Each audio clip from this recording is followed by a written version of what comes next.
আল্লাহর ঘর মসজিদে বসে এই পৃথিবীর মধ্যে আল্লাহ রাব্বুল আলামিনের নাজিলকৃত সর্বশ্রেষ্ঠ কিতাব কালামুল্লাহ শরীফ থেকে কিছু আলোচনা তাফসীর শোনার মতো সুযোগ আল্লাহ দিয়েছেন। এজন্য রব্বে কায়নাতের দরবারে অন্তরের অন্তঃস্থল থেকে মুহাব্বতের সাথে শুকরিয়া আদায় করি, আলহামদুলিল্লাহ। আমাদের ধারাবাহিক আলোচনায় আজ আমরা কুরআনুল কারীমের দ্বিতীয় সূরা আল বাকারাহ এর 153 নম্বর আয়াত থেকে আলোচনা করব ইনশাআল্লাহ।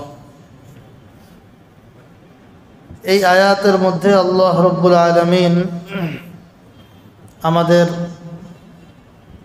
বিপদ, পেরেশানি, অস্থিরতা, পারিবারিক সংকট,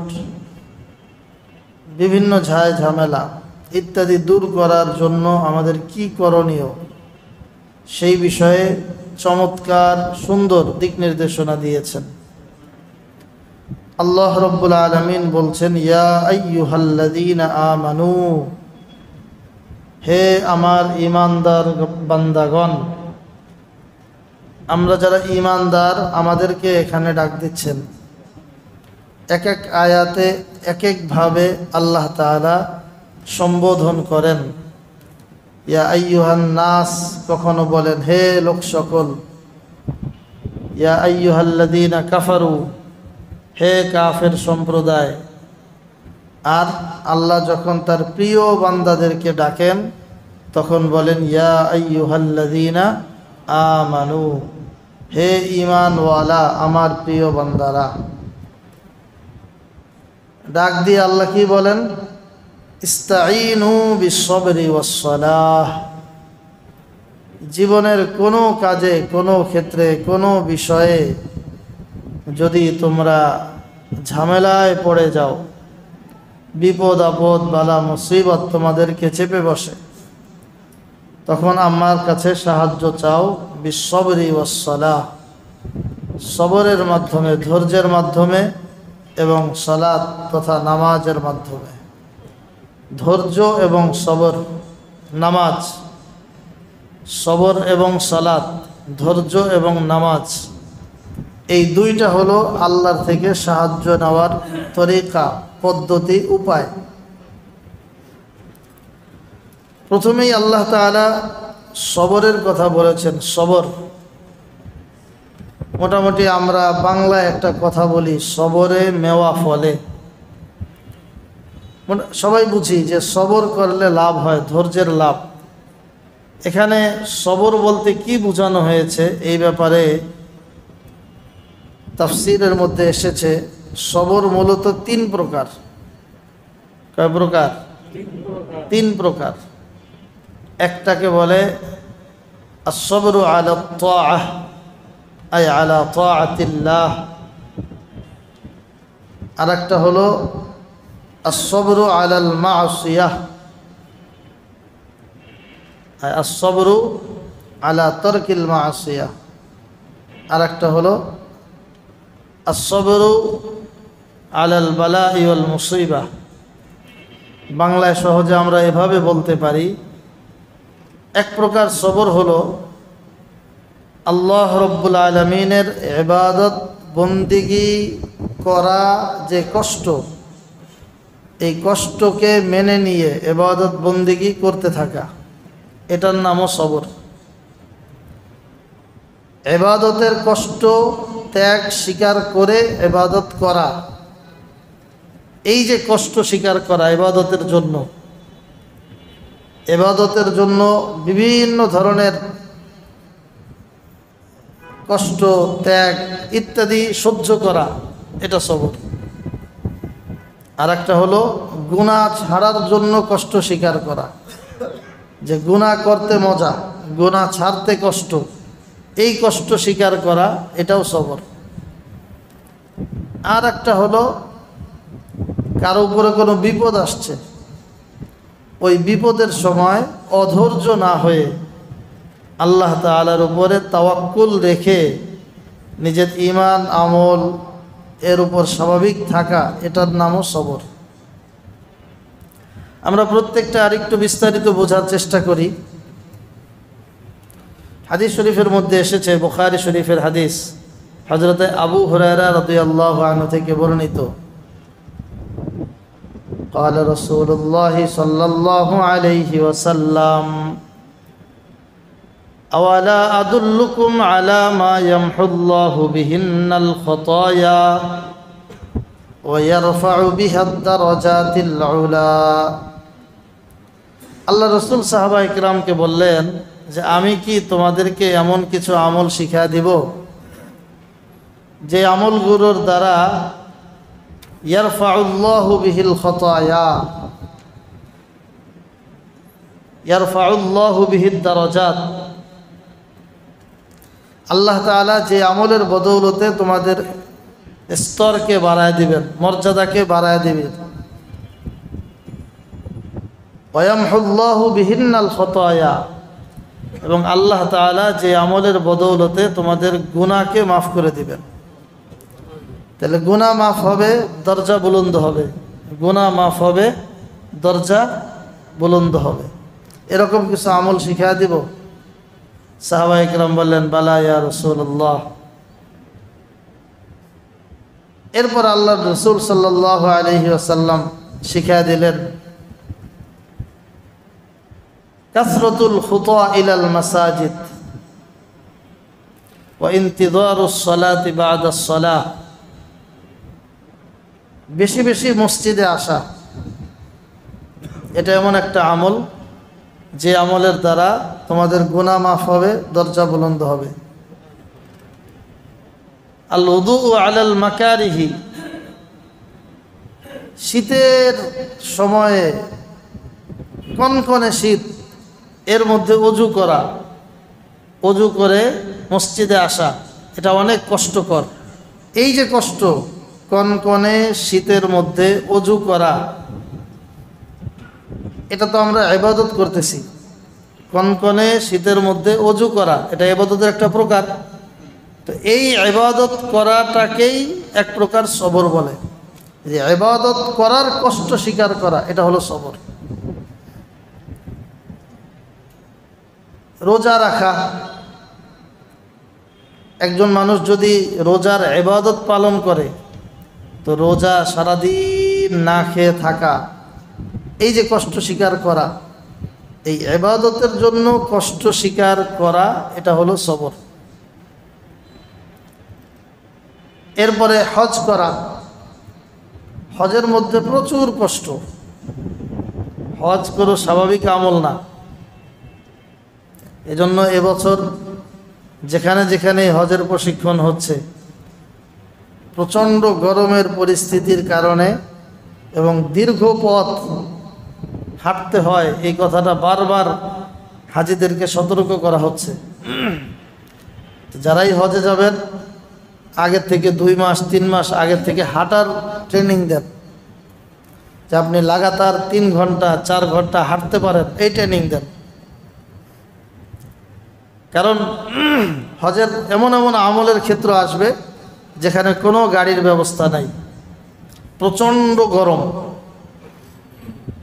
প্রচণ্ড গরম, গাড়ির ব্যবস্থা নাই। কখনো কখনো এমন হয় যে গরমের মধ্যে আমরা 2-1 বোতল পানি নিয়ে হাঁটতে থাকি। পানি তো 1 কিলোমিটার 2 কিলোমিটার হাঁটলেই শেষ, মাঝখানে খেয়ে ফেলছি। এরপরে পানি কোথাও খুঁজে পাচ্ছেন না, কিন্তু সামনে আরও 1 ঘন্টা হাঁটতে হবে, 2 ঘন্টা হাঁটতে হবে, 5 কিলোমিটার 6 কিলোমিটার 7 কিলোমিটার হাঁটতে হবে। তো এই জন্য গরমের ভিতরে তৃষ্ণা সহ্য করে হাঁটতে থাকা, বয়স যতই হোক, এই যে কষ্ট স্বীকার করা, এটার নাম সবর। এটাও এক প্রকার সবর। আল্লাহ তাআলা বললেন, ওয়াস্তাঈনু বিস-সাবরি ওয়াস-সালাহ।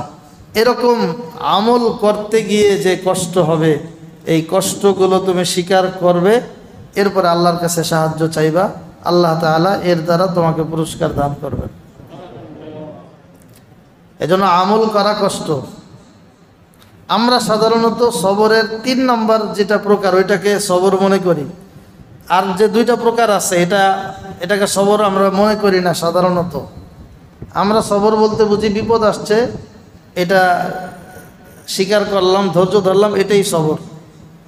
এটা সবরের সিরিয়ালে এটা হলো 3 নাম্বার। প্রথম সবর হইল ইবাদত করার কষ্ট স্বীকার করা, এটা সবর। এই সবরের পরীক্ষায় অনেক মানুষ অনুত্তীর্ণ হয়ে যায়, ফেল করে। এই সবরের পরীক্ষা প্রতিদিন হয়।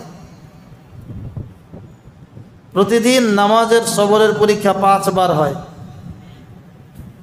যে দেখি যে ও ইবাদতের জন্য দোকানের মায়া ছাড়তে পারে কিনা, ইবাদতের জন্য আল্লাহর জন্য কারখানার মায়া ছাড়তে পারে কিনা, আল্লাহর জন্য যে রিক্সা চালায়, ভ্যান চালায়, গাড়ি চালায়, এগুলোকে বিরতি দিয়া সময় মতো নামাজ পড়তে আসতে পারে কি না, এটার পরীক্ষা প্রত্যেক দিন হইতে থাকে। রমজানে রোজার সবরের পরীক্ষা হয়। হজ, এটা তো যাওয়ার পরে কষ্টের কথা বললাম, এর আগেই সবরের পরীক্ষা হয়, যে টাকা আছে কিন্তু হজে যায় কিনা,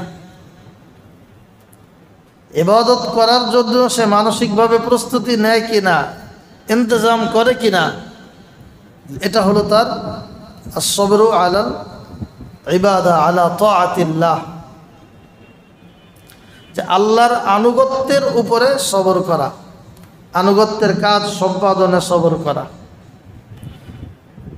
দ্বিতীয় প্রকার সবর আসবরু আলাল মাসিয়াহ,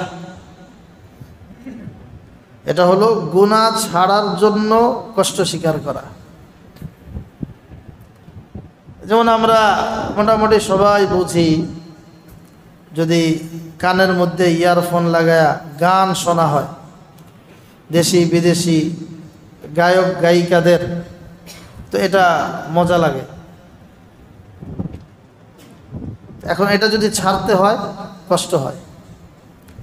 এই যে কষ্ট স্বীকার করা, এটা হলো সবর। কারণ আল্লাহ রসুল বলেছেন, আল গিনাউ ইউমবিতুন নিফাকা ফিল কলব, এই যে গান বাজনা বাদ্যযন্ত্র, এগুলো মানুষের মাঝে মুনাফিকি সৃষ্টি করে, মানুষকে মুনাফিক বানায়, অন্তরের মধ্যে নেফাকি সৃষ্টি করে। চোখ দিয়ে যাদেরকে দেখা জায়েজ নাই, এই সমস্ত নারীদের দিকে তাকাইলে ভালো লাগে। এখান থেকে যদি নজর হেফাজত করতে হয় কষ্ট হয়। এই যে বেগানা নারীদের থেকে নজর হেফাজত করা, এটা এক প্রকার সবর। হাকিমুল উম্মত মুজাদ্দিদে মিল্লাত হযরত মাওলানা শাহ আশরাফ আলী থানভী আলাইহির রহমা, তিনি লিখেছেন যে কুদৃষ্টি থেকে একবার নজর হেফাজত করা 10,000 রাকাত তাহাজ্জুদ নামাজ থেকে উত্তম।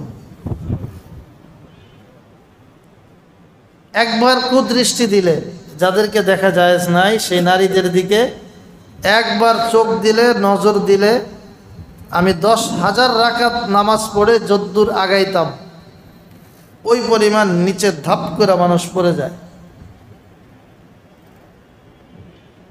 আমাদের এখন এমন হয়েছে যে আমরা ইবাদতও করি, আবার নাফরমানিও করি। আল্লাহও রাজি থাকে, শয়তানও নারাজ না হয়।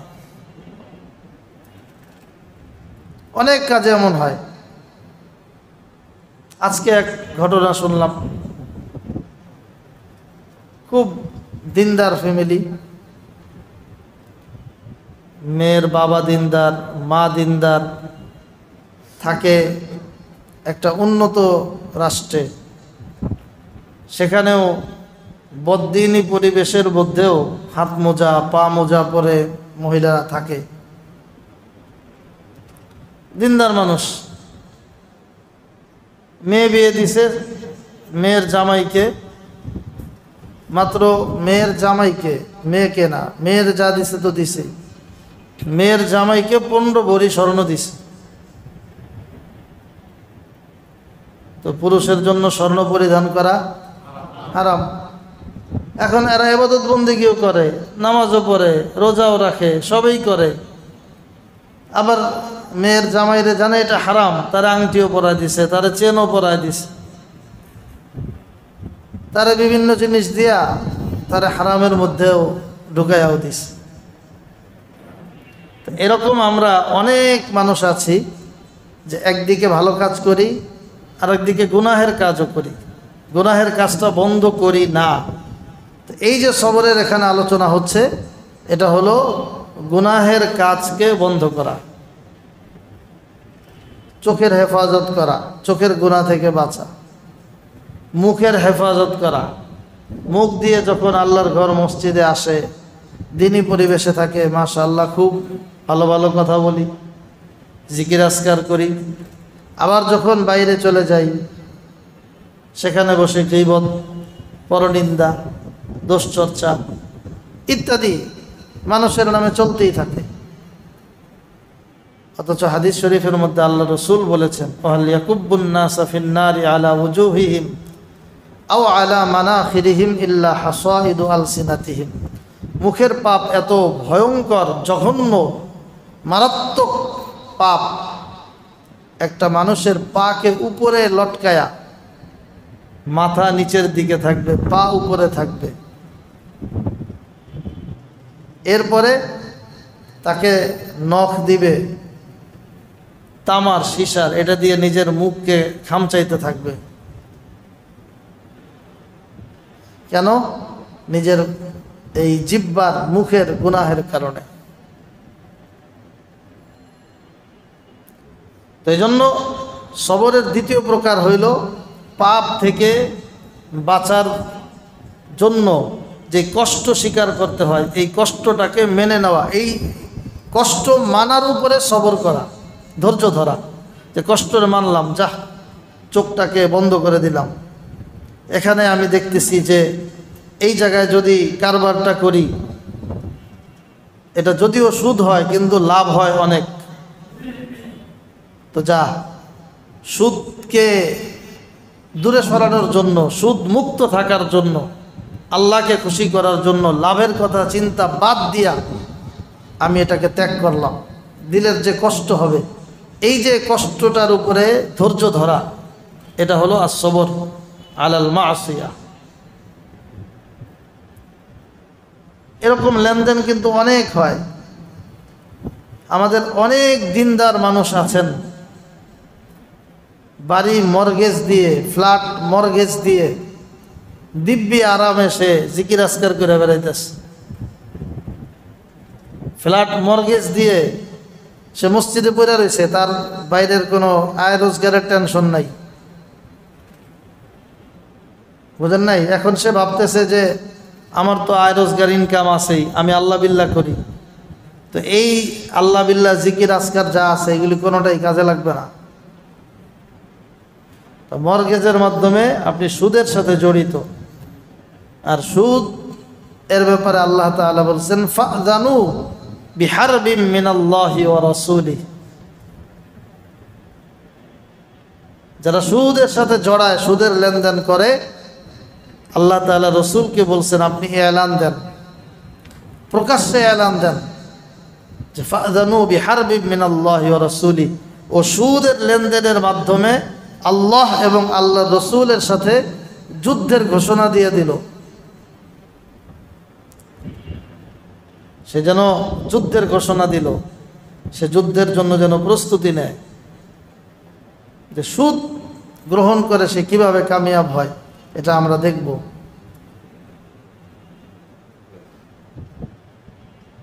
এজন্য দ্বিতীয় প্রকার সবরের কথা বলছিলাম, as-সবরু আলাল মাসিয়াহ, যে মাসিয়াত থেকে, পাপ থেকে, অন্যায় থেকে, অপরাধ থেকে বাঁচতে গেলে যেই কষ্ট হয়, ওই কষ্টটাকে আল্লাহর জন্য মেনে নেওয়া, এটার নাম হলো সবর।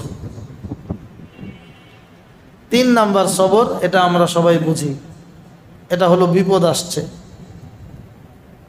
আমার 3 দিনের বা 3 ঘন্টার বাচ্চা জন্মের পরেই মারা গেছে,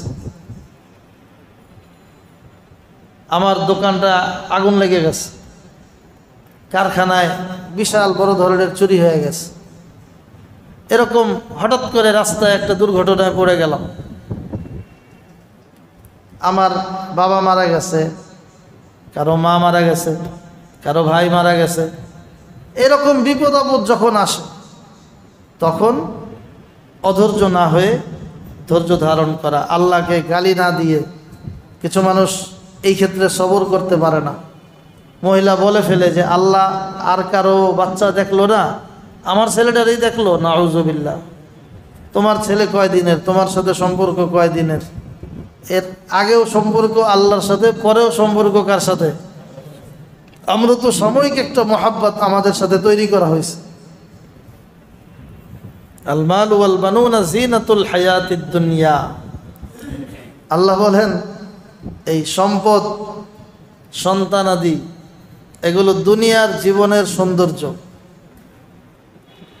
এগুলো আল্লাহ দিয়েছেন কেন? ইন্নামা আমওয়ালুকুম ওয়া আওলাদুকুম ফিতনাহ। সম্পদ আর সন্তান এটা আল্লাহ দিয়েছেন পরীক্ষা করার জন্য। কোনোটাই আপনার সাথে আমার সাথে স্থায়ী না। সম্পদও স্থায়ী না, সন্তানও স্থায়ী না। আমি যখন পৃথিবীতে এসেছি সম্পদও ছিল না, সন্তানও ছিল না। যখন যাব সম্পদও সাথে যাবে না, সন্তানও সাথে যাবে না। হ্যাঁ, যেই পরীক্ষার জন্য দিয়েছেন এই দুটাকেই যদি পরীক্ষার উত্তীর্ণ হওয়ার মতো কাজে ব্যবহার করতে পারি তাহলে এর ফলাফল পরকালে পাবো। যদি পরীক্ষায় উত্তীর্ণ হওয়ার মতো কাজ না করি তাহলে এই উভয়টার কারণে পরকালে আমাকে আল্লাহর আদালতের কাঠগড়ায় দাঁড়াইতে হবে এবং এর খেসারত আমাকে দিতে হবে। সম্পদ ভালো কাজে লাগাইলে এর সওয়াব চলতে থাকবে। যিনি এই মসজিদের জায়গা দিয়ে দুনিয়া থেকে চলে গেছেন, এই মসজিদের জায়গার দাম যতই ছিল,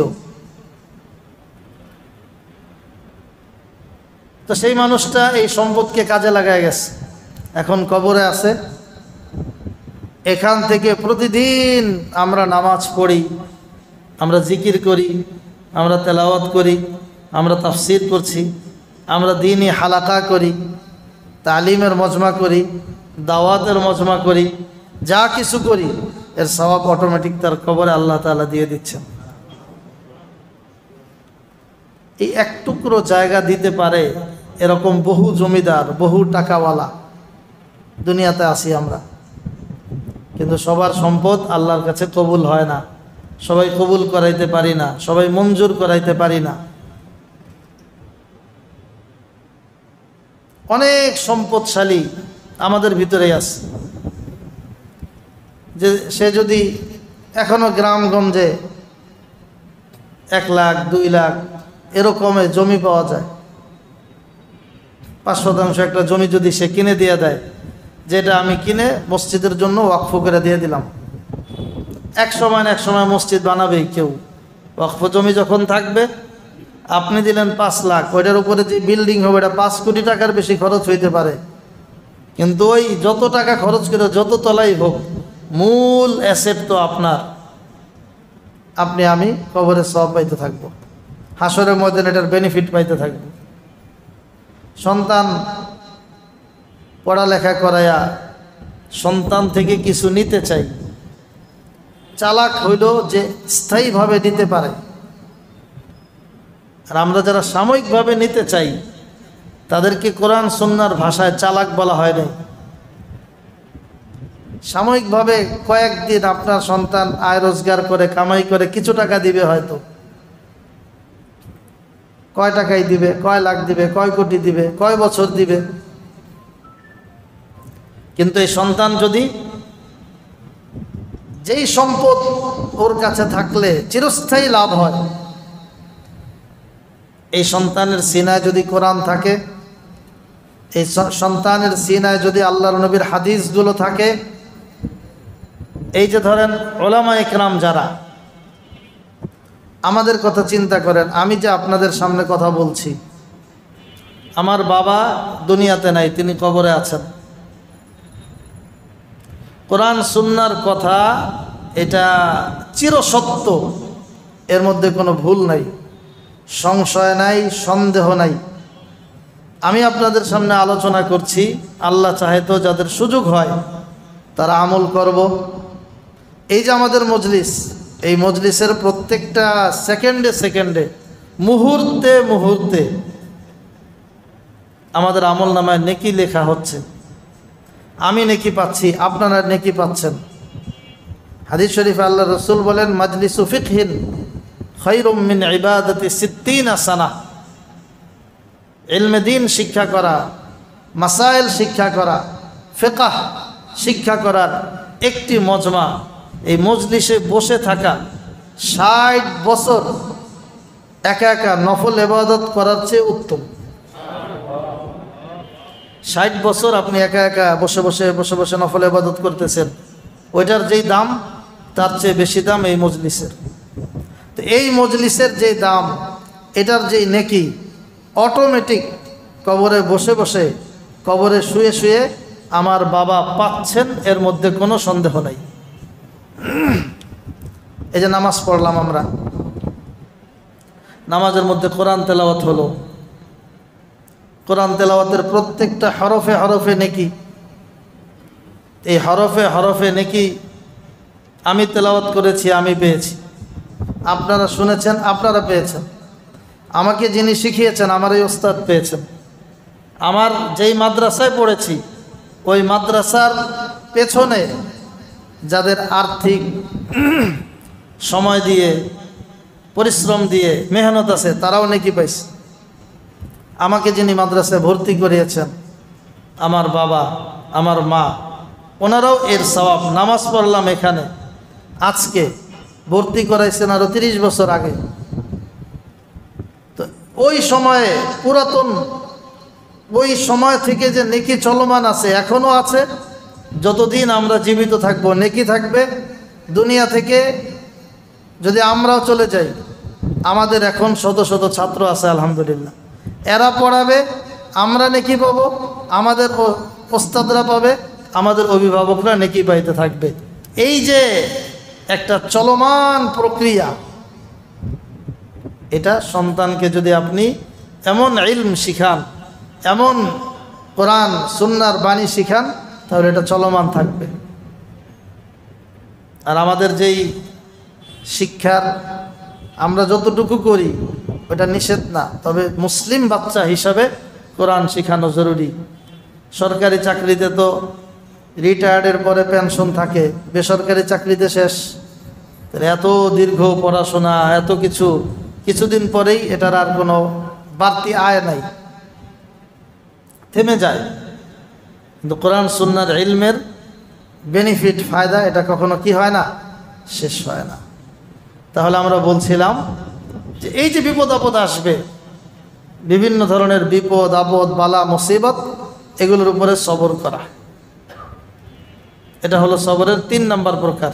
এই সবরটা আমরা বুঝি, বিপদে ধৈর্য ধারণ করা, আল্লাহর উপর তাওয়াক্কুল করা, ভরসা কার উপরে, আল্লাহর উপরে।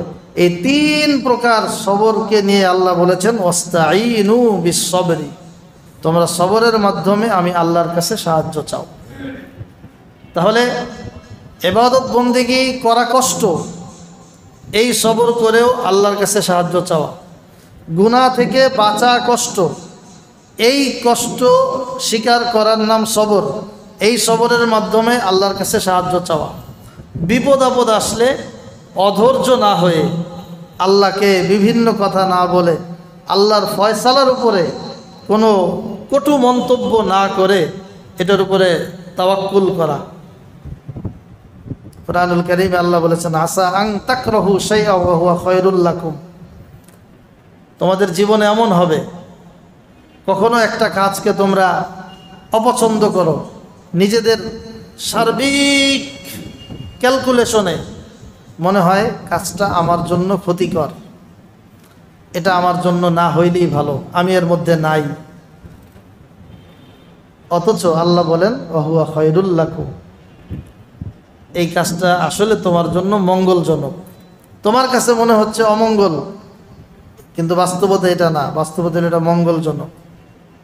ওয়া আসা আন তুহিব্বু শাইআন ওয়া হুয়া শাররুল লাকুম। আবার কখনো এমন হয় যে তোমরা ভাবো যে এই কাজটা করলে মনে হয় অনেক ফায়দা হবে, না না, এটা ক্ষতির কারণ হয়। দুনিয়াবি উদাহরণ দেখেন, মানুষ মনে করে যে ছেলেকে বিদেশ পাঠাইতে পারলেই মনে হয় ছেলেও বড় লোক, আমিও বড় লোক। সব ছেলে বিদেশ গেলেই কি ফ্যামিলি বড় লোক হয়? কিছু ছেলে বিদেশ যায়, আয় রোজগার করে, ইনকাম করে, টাকা পয়সা পাঠায়, বাড়ি গাড়ি হয়। কিছু ছেলে বিদেশ যায়, ধরা খায়, জেলে থাকে, মায়েরও খায়, ধরাও খায়, এরপরে দেশে আসার মতো ভাড়াও থাকে না। এক তো জায়গা জমি বিক্রি কইরা ছেলেরে বিদেশ পাঠাইছে, থাকার জায়গাটাও নাই, থাকার ঘরও নাই। ওই যাদের থেকে কিস্তিতে টাকা নিয়েছিল, কিস্তি শোধ করতে পারে না, তখন ওই থাকার জায়গাটাও নেওয়া যায়, বাড়িটাও নেওয়া যায়। এখন নিঃস্ব, ফকির, অসহায়। এর মধ্যে আবার ফোন করে যে টাকা পাঠান, নইলে কিন্তু আমার মেরে ফেলতেছে, টাকা পাঠান। টিকিট কেটে যে দেশে আসবো সেই টাকাও নেই, টাকা পাঠান। এখন দেশে আসছে, সবাই গলা ধইরা, বাপ ছেলে মেয়ে মা গলা ধইরা কাঁদতেছে। তো যখন পাঠাইছিল তখন তো কেউ এই পরিস্থিতির নিয়ত করে পাঠায় নাই। নিয়ত ছিল কি? স্বপ্ন অনেক বড়, অনেক কিছু হবে, হলো না তো। কোরআনুল কারীমে এই কথাটাই আল্লাহ বলেছেন, আসা আন তুহিব্বু শাইআন ওয়া হুয়া শাররুল লাকুম। মনে হয় যে এটা করলেই ফায়দা, কিন্তু না, এটার মধ্যে তোমার কল্যাণ নাই। তো যাই হোক, আমরা বলছিলাম অতিরিক্ত আল্লাহর সিদ্ধান্তের উপরে যাওয়ার তেমন কোনো দরকার নাই। কোনো বিপদ আসলে এটার উপর অধৈর্য না হওয়া, সবর করা।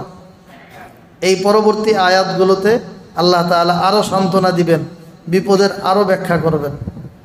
পরবর্তী আয়াতগুলো আসতেছে, বিপদের আরও ব্যাখ্যা, কিভাবে কিভাবে আপনার আমার জীবনে বিপদ আসতে পারে, কোন কোন ক্ষেত্রে বিপদ আসতে পারে।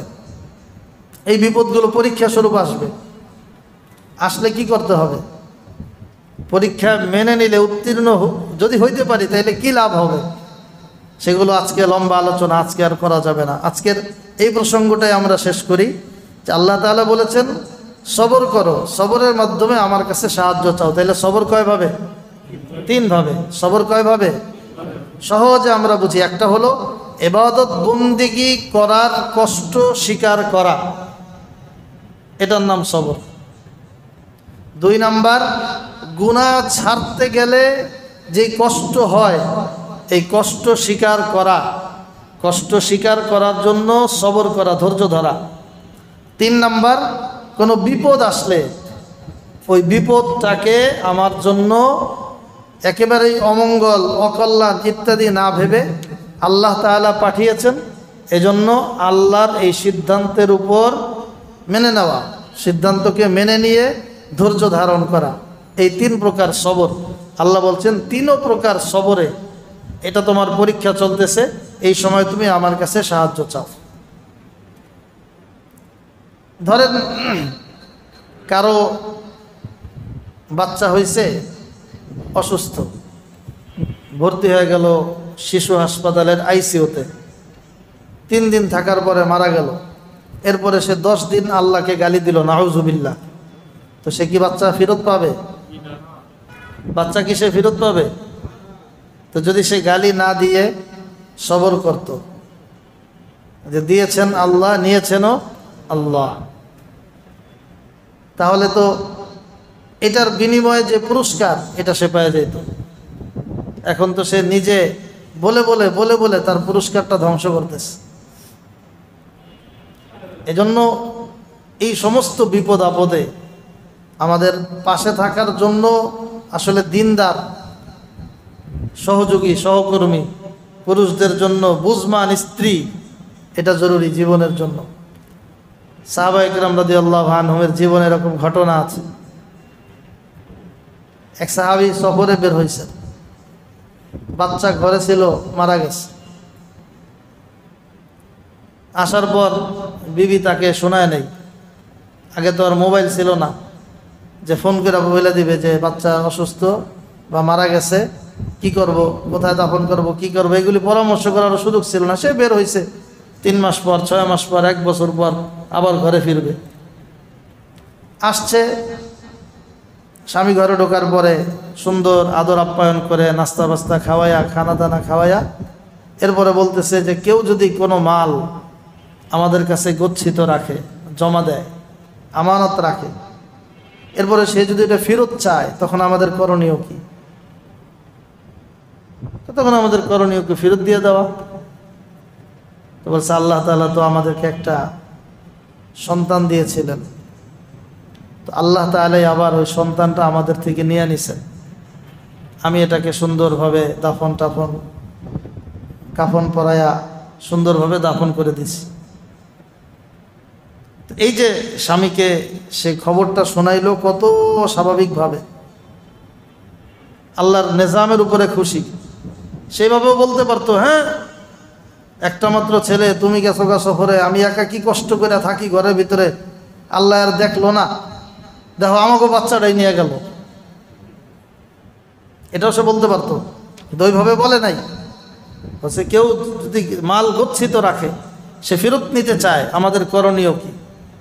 তো দুজনে এই সিদ্ধান্তে উপনীত, করণীয় হলে এটা ফেরত দিয়ে দেওয়া। তো আল্লাহ তাআলা দিয়েছিলেন, আল্লাহ তাআলা চেয়েছেন, আমরা আমাদের পক্ষ থেকে দায় দায় বিছাইরা এটা দিয়ে দিছি। এজন্য এই বিপদের সময় আপনার সঙ্গীও ভালো লাগবে। এজন্য জালিসুস সালেহ, নেককার বন্ধু, নেককার প্রতিবেশী, ওঠা বসা চলাফেরা যাদের সাথে হবে তারা যেন নেককার হয়, এটা দ্বীনের জন্য জরুরি, নিজের জীবনটা সুন্দরভাবে চলার জন্য জরুরি। যাই হোক, সবরের 3টা স্তরেই সাহায্য চাওয়া। এরপরে আল্লাহ তাআলা বলেছেন ওয়াসসালাহ, নামাজের মাধ্যমে সাহায্য চাও, আল্লাহর কাছে সাহায্য চাও নামাজের মাধ্যমে। তো ওই যে সবরের প্রকার আমরা বললাম যে ইবাদত বন্দিগি করার কষ্ট স্বীকার করা, এই কষ্ট স্বীকারকে মেনে নেওয়া, এটা সবর। তো নামাজ তো একটা ইবাদতই। ইবাদত বন্দিগি যখন বলে ইবাদত, ইবাদতের মধ্যে নামাজ, রোজা, হজ, যাকাত, জিকির, দান, সদকা, ভালো কাজ, এই সবগুলো আসে। তো ইবাদতের মধ্যে সবরের এক প্রকারের মধ্যে নামাজের কথা তো আছেই। আল্লাহ আলাদা করে নামাজের কথা বললেন কেন? এটা হলো প্রশ্ন। যে নামাজের কথা সবরের প্রথম প্রকার, যে ইবাদতের জন্য কষ্ট স্বীকার করা, এটার মধ্যে আছে। তারপরেও আলাদা নামাজের কথা বললেন কেন? এর জবাব হলো যে ওইগুলোর মধ্যে যদিও আছে, কিন্তু নামাজ ইবাদত হিসাবে এর একটা আলাদা স্পেশাল একটা অবস্থান, একটা মর্যাদা, গুরুত্ব আছে। এজন্য রাসূল করিম সাল্লাল্লাহু আলাইহি ওয়াসাল্লাম ইদা হাজাবাহু আমরুন সাল্লা, কোনো পেরেশানি, কোনো অস্থিরতা, কোনো ঝামেলা, কোনো টেনশন, কোনো হতাশা, বদরের যুদ্ধের আগের রজনীতে সারা রাত আল্লাহ রসুল জায়নামাজ বিছিয়ে নামাজ পড়েন আর কান্নাকাটি করছেন যে কালকে কি জানি হবে, আমরা দুর্বল, আমাদের অস্ত্র নাই, আমাদের বাহিনীও দুর্বল, সংখ্যাও কম, জায়গাও ভালো না, বহু হতাশা, টেনশন। একজন সেনাপতি হিসাবে, সেনানায়ক হিসাবে আল্লাহ রসুল কি করেছেন? আল্লাহর কাছে কান্না করেছেন। আল্লাহ তাআলা কুদরতিভাবে 313 জনের কাছে তার থেকে 3 গুণ বেশি 1000-এর বাহিনীকে পরাজিত করেছেন। এই নামাজের মাধ্যমে এই বিষয়গুলো সমাধান করা। হাদিস শরীফের মধ্যে আসছে হাত্তা তাওয়াররামাত কদামাহু, আল্লাহর রসুল নামাজ পড়তে থাকতেন, পড়তে পড়তে রসুলের পা মোবারক ফুলে যেত। সাহাবায়ে কেরাম জিজ্ঞাসা করছে, ইয়া রাসূলুল্লাহ, আপনি না এমন ব্যক্তিত্ব যার সামনের, পিছনের, অতীতের, ভবিষ্যতের সব গুনাহ আল্লাহ মাফ করে দিয়েছেন, আপনার এত কষ্ট করা লাগে কেন? রাসূল জবাব দিয়েছেন, আফালা আকুনু আবদান শাকুরা, আমি কি আল্লাহর শুকরগুজার বান্দা হব না? আল্লাহ যে আমাকে এত বড় নেয়ামত দিয়েছেন, এজন্য কি আমি শুকরিয়া আদায় করব না? নবী থেকে সাহাবা ইকরাম শিখেছেন, লম্বা নামাজ পড়েছেন। আব্দুল্লাহ ইবনে জুবাইর রাদিয়াল্লাহু আনহুর নামাজের ব্যাপারে অনেক চমৎকার ইতিহাস কিতাবের মধ্যে লেখা হয়েছে। তিনি যখন নামাজ পড়তেন, রুকুতে গেছেন বা সেজদায় গেছেন, এত দীর্ঘ রুকু এবং সেজদা, এত দীর্ঘ কিয়াম, দীর্ঘ নামাজ। উনি সেজদায় চলে গেলে পাখিরা এসে ওনার পিঠে বসে থাকতো।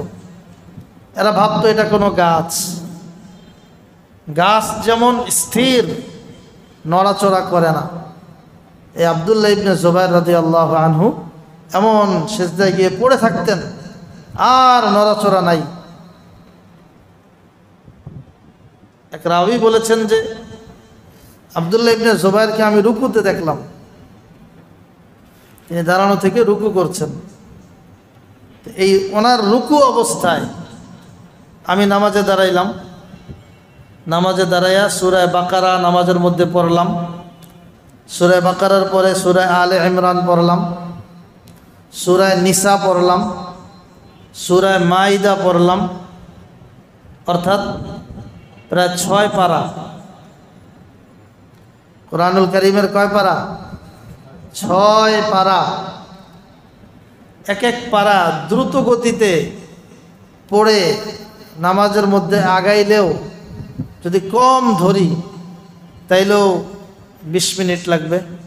একেবারে দ্রুত গতিতে পড়লে, আমরা যেই তারাবিতে যেই গতিতে পড়ছি এটা না, আরও দ্রুত যারা পড়ে 20 মিনিট লাগবে।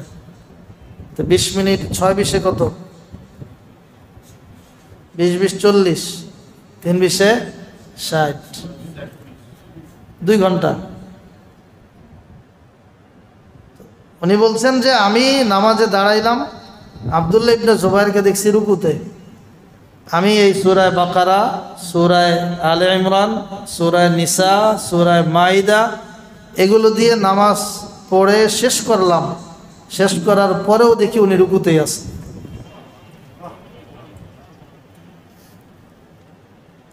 তিনি রুকু করতেন, রুকু করতে করতে সুবে সাদিক হয়ে যেত।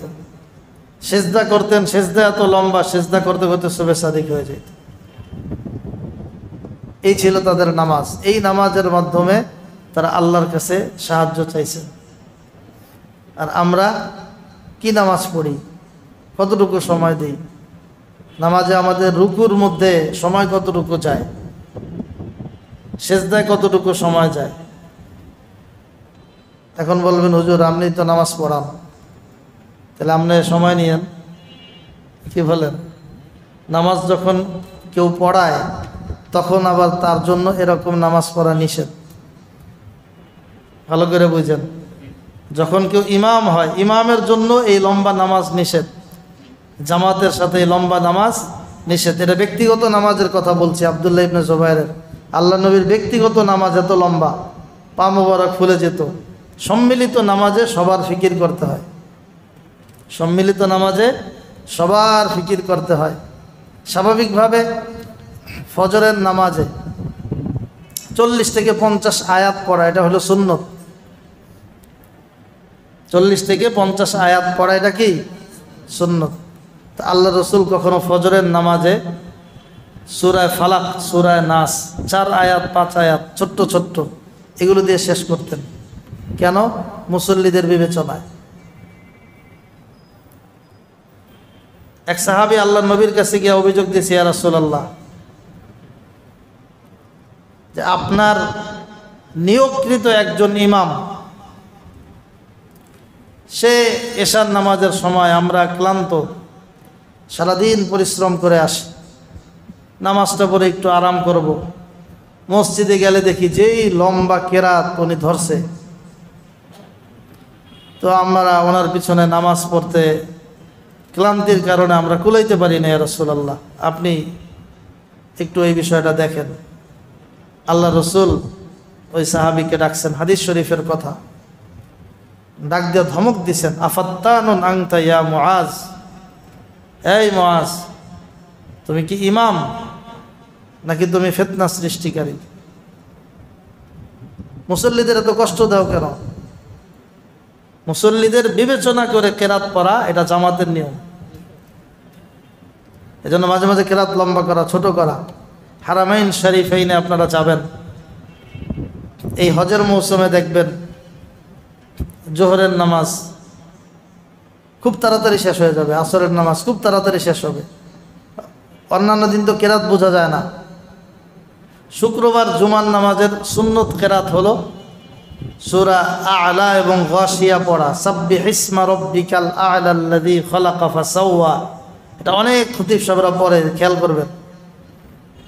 হাল আতাকা হাদিসুল গাশিয়া, অনেক খতিব সাহেবরা পড়বেন, শুক্রবারে পড়ে থাকেন, খেয়াল করে দেখবেন। যদি আগের থেকে না বুঝেন এখন থেকে খেয়াল করেন সাব্বিহিসমা বলে কিনা। এটা সুন্নত কেরাত জুমার জন্য।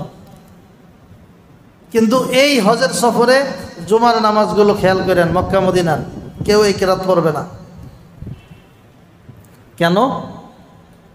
হজের সময় মুসল্লির সংখ্যা এত বেশি থাকে, মসজিদের ভিতরে যেই পরিমাণ, বাইরে তার চেয়েও কম না, হাজার হাজার না, লাখ লাখ। প্রচণ্ড গরমের মধ্যে লম্বা কেরাত শোনার মতো মেজাজ ওই সময় থাকে না। এজন্য যত শর্টে মা ইয়াজুজু বিহি সালাহ, যত সংক্ষিপ্ত কেরাত পড়লে নামাজ হয়ে যায়, এতটুকু কেরাত দিয়ে জুমার নামাজ পড়ানো হয় হজের সময়গুলোতে। আর হজের কথা তো আগেও বলি, এখনও বলছি, বেশ মুজাহাদার। শুক্রবারে সকাল 7টা-8টার সময় ঢুকেও অনেক সময় আপনি নামাজ ভিতরে পড়তে পারবেন না। এর আগে রাস্তা বন্ধ, এদিক দিয়া বন্ধ, ওদিক দিয়া বন্ধ, কোনো ক্রমে ঢুকছেন। 11:30টার সময় হঠাৎ করে পেটে চাপ দিস, এখন বেরোইতে হবে না? সকাল থেকে তো কষ্ট করতেছেন, এই যে বের হইলেন, আর কোনো উপায় নেই, কোনো সুপারিশ, কোনো রিকোয়েস্ট, কোনো কার্ড, কোনো কিছুতে কাজ হবে না। আর আপনি মসজিদের ভিতরে ঢুকতে পারবেন না। এখন নামাজ পড়তে হবে কোথায়? খোলা আকাশের নিচে। যদি সাথে জায়নামাজ বা কিছু থাকে তাহলে কিছুটা কষ্ট কম হইল, যদি না থাকে আপনি শেষ। প্রচণ্ড উত্তপ্ত জমিন, 1 মিনিট দাঁড়ায় থাকা যায় না। আমাদের অভিজ্ঞতা হয়েছে এবছর, একাধিক জুমা এমন হয়েছে, যতই আগেই চেষ্টা করি মূল মসজিদে ঢুকাই যায় না, রাস্তায় জমা পড়ছে। বিশাল এই ছায়া মায়া থাইকা থাইকা সময় পার করে নামাজের সময় এই সংক্ষিপ্ত কেরাত, জায়নামাজ বিছানো আছে, তাও মনে হয় পা পুড়ে যাচ্ছে।